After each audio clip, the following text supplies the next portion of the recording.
Okay, Sabaton is at it again, this time with the new song, The Unkillable Soldier.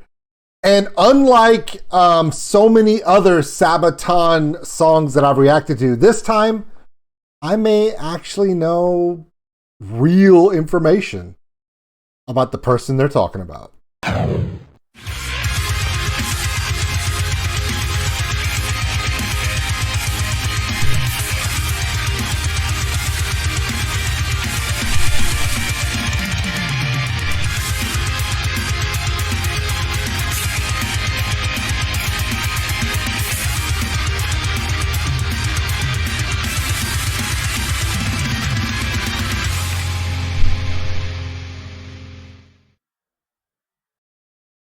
Hey everybody, my name is OldSkuleNerd. Check us out on OldSkuleNerd.com. It's got all the social media posts, Patreon link for those who want to support the channel, and the merchandise store.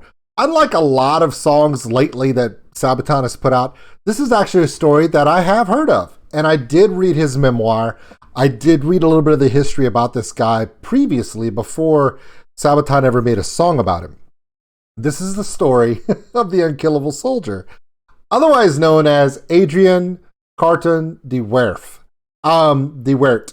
Now, you could say Sir Adrian of the British Empire, but then you also have to say Sir Adrian of the Belgian Empire, Sir Adrian of the French Empire, Polish Empire, the Chinese nationalist government. This guy has literally fought in every war since, well, I think he started down in the Camel Wars of Africa, and his last action was he was on hand to accept the surrender of the Japanese to the British after the surrender in Tokyo Bay in Singapore. He was on hand for that. Then his last injury wasn't in battle. He actually fell down some stairs in the office and broke his back, and then he retired. But this guy outlived everybody he ever fought, and I'm not kidding. He lived to be in his 80s, which, considering how many wars, how many things he's done, how many awards he's been awarded, how many injuries he's had, it's pretty shocking. So we'll go into more of that, but I want to see how Sabaton immortalizes this amazing character of history. There have been many courageous men and women throughout history that defy the odds. From the woman who was the unsinkable Miss Brown, who was on the Titanic and a few other ships, and no matter how many ships sank underneath her, she wouldn't die. Well, this would be the one for World War I, all the way through the end of World War II. Yeah. Before we were even in war, in World War II, and Germany invaded Poland, he was there. When the Japanese were invading Indochina, and Mao Zedong's nationalist Chinese army in the fighting through China while we were battling in the Pacific in World War II, yeah, he was there. There's not a lot of places this guy hasn't been. So here's his story from Sabaton, The Unkillable Soldier. It's hard to not giggle because you're like, he did what? Watch this.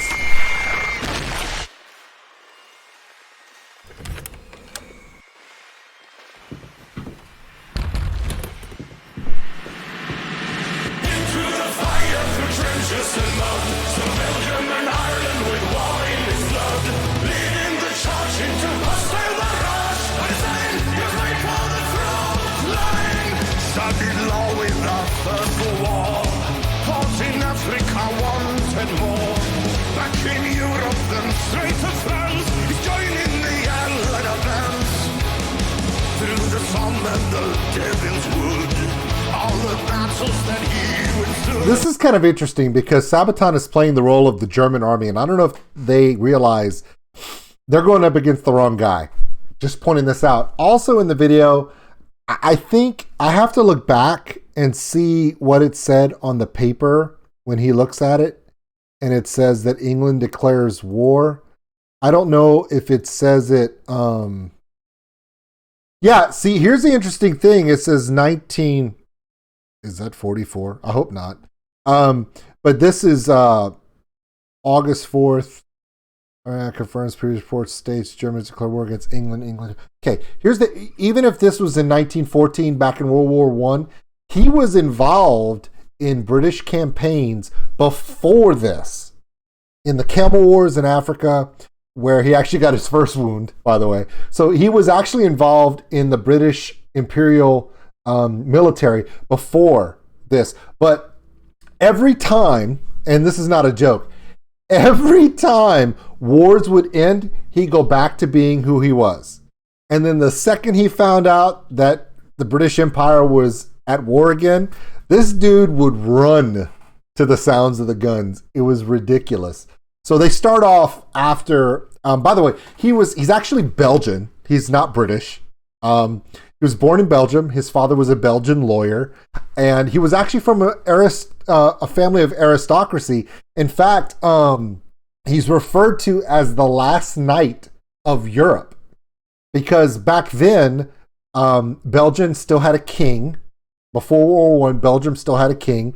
And that king had barons who were considered aristocracies. So technically, his grandfather and father were knights under the Belgian king. So he was one of the last families who were considered knights of European kings. Remember, France hadn't been a kingdom since the French Revolution.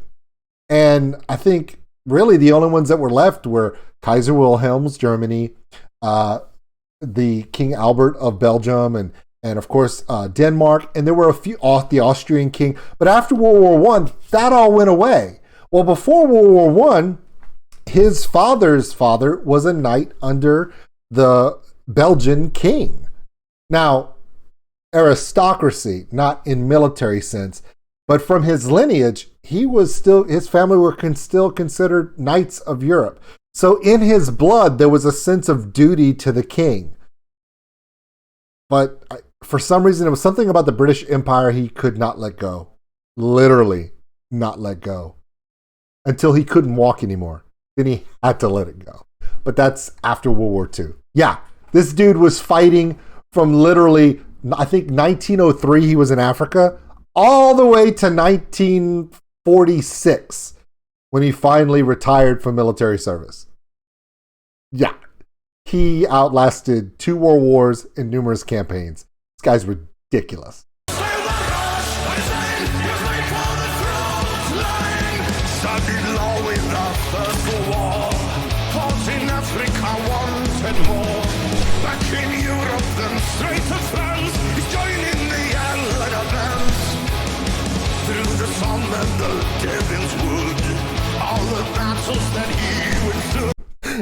They have to put a mustache on Tommy every time they do one of these videos. Otherwise, people start asking, why is there a child on the battlefield? Sorry, Tommy.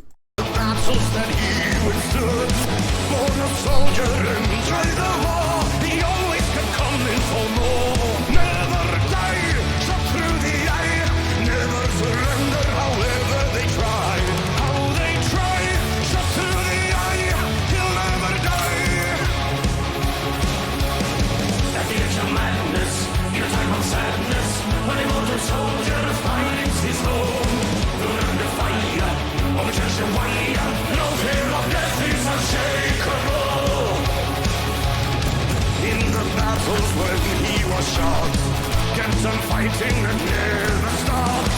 In a Ruskan brave passion dale, ignoring his wounds to prevail. Save the day, he'll never stray, facing the foes that are coming his way. Come his way, he'll never stray, saving the day. At the edge of madness, in a time of sadness, when a motor soldier finds his home. The fire of a church and white.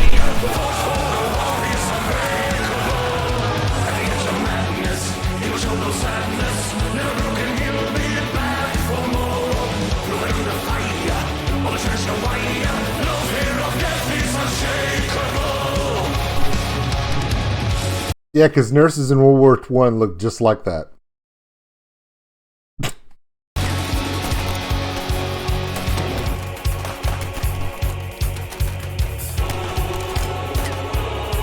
He's like, it's those damn guys from Sabaton again. Get them.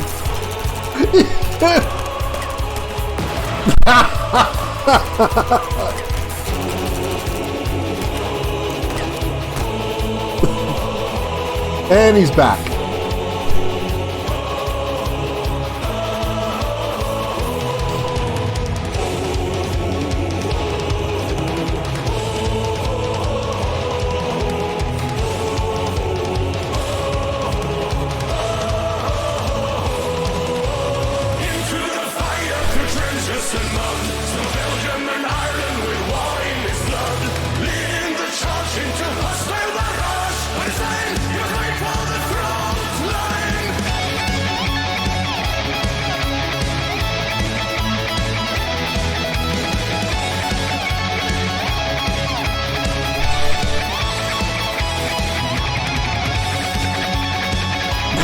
Here we go again.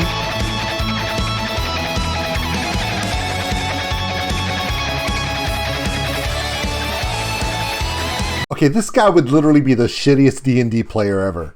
He's like, everybody leave, I got this on my own. And they're like, dude, this band has kicked your ass twice before. And he's like, I got this. And Joachim's like, it's the same guy.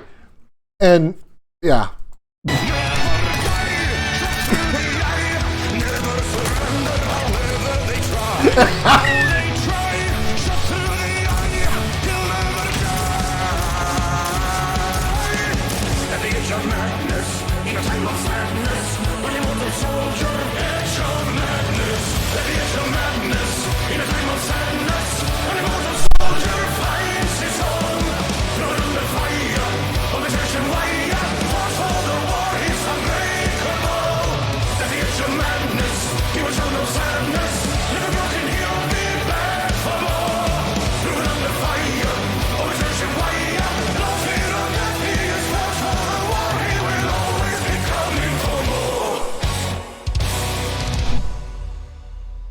All right. Frankly, I enjoyed the war. That's there it is right there. What people don't, one of the common funny things that are, now I laughed a lot at the video because Sabaton did make it a little funny because every time he would show back up, it was the same guys and they're like, oh my God, just shoot the guy 27 times and we're done. But essentially, as silly as it seemed to be in the video a little bit, it almost was like that. He just wouldn't stop. In fact, let me just read to you some of the things that he earned in his okay. When I say he was the last knight of Europe, there's a reason why. Here we go.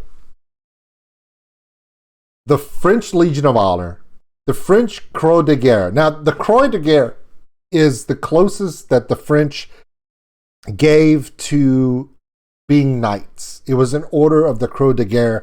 It was given during World War I and then again in World War II. Because they're a republic, they didn't have knights, but this was the closest thing they had to something like that. He also earned in the beginning of World War II when the Germans invaded Poland. He was there. We don't know why, but he was. He earned the the Polish Cross of Valor and Knight of the Order of Military Valor of Poland. Then he was an officer of the Belgian Order of the Crown and the Belgian Croix de Guerre. He earned that in World War I as well. So he's a knight in the Belgian military. He's a knight of the Polish military. Now we're going to get into England. There are different levels. Okay, the first level he achieved was Companion of the Order of St. Michael and St. George. That's usually, there's a lot of different military members in that order of the British Empire. Then he became the Knight Commander of the Order of the British Empire, which is usually, you see people like that, I don't know, Lord Mountbatten, certain levels like that. When you become a Knight Commander of the Order of the British Empire, that was kind of the role he took at the end of World War II when he was on the staff of the British Empire's extension into China. where the battle was raging against the Japanese on the western front of that battle. And he was there for the surrender of the Japanese in Singapore, like I told you. And of course, he earned the VC, which is the Victorian Cross, which is technically like the Medal of Honor in the United States, except there are less Victorian Cross recipients than there are Medal of Honor recipients. Getting a Victorian Cross is not done regularly. In fact, members that have earned the Victorian Cross have the letters VC at the end of their name, and it is considered something that I think there are very few actual VC members that are alive in England, and to have that at the end of your name is just way up there. It's ridiculous how little these are given out. He earned his in World War One, so he was a VC member. Not only was he a VC recipient, a Victorian Cross recipient, all the way through World War One, but he went to Poland to stop Hitler from invading Poland, which he got injured there too, because they specifically bombed his house because they knew he was there. The Germans knew who he was from the First War. Then he came back to England and then got dispatched throughout World War II, wound up in Asia, and then saw through to the end of 46, continued to serve. And then after World War II, he was serving in the military at that point, fell down a set of stairs and broke his back, at which point he retired, and I think he passed away. I want to say he died in the 60s. He was in his 80s when he passed away. So, unbelievable story of Sir Adrian. People don't realize that not only was this guy the unkillable soldier, but everybody knew who he was.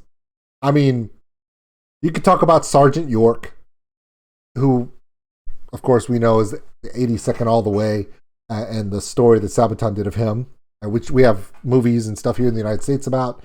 We talk about all of these great heroes in American history, but as far as like tenacity and unkillability, nobody touches Sir Adrian. So my name is Old School Nerd. I really enjoyed this. I'm glad they made this video. If you want to know more about Sir Adrian, there's so many resource materials because his life. Okay, if Lord Mountbatten, who was, the Chancellor and the last leader of the British Empire, Lord Mountbatten in India, for all of the decorations and awards and ranks that he had, Adrian had many ranks similar, but he earned them the hard way. Literally the hard way. My name is Old School Nerd. There you go. SABATON doing it again.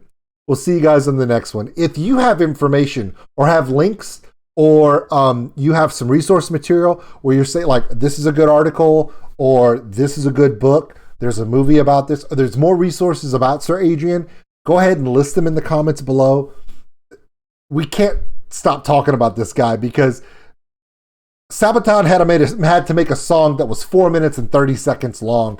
And all they could talk about was the fact that no matter how hard they try, the band couldn't kill him. There's a lot more to this story. Hopefully your interest is piqued. We'll see you guys in the next one. Sir Adrian. That dude. It took a set of stairs.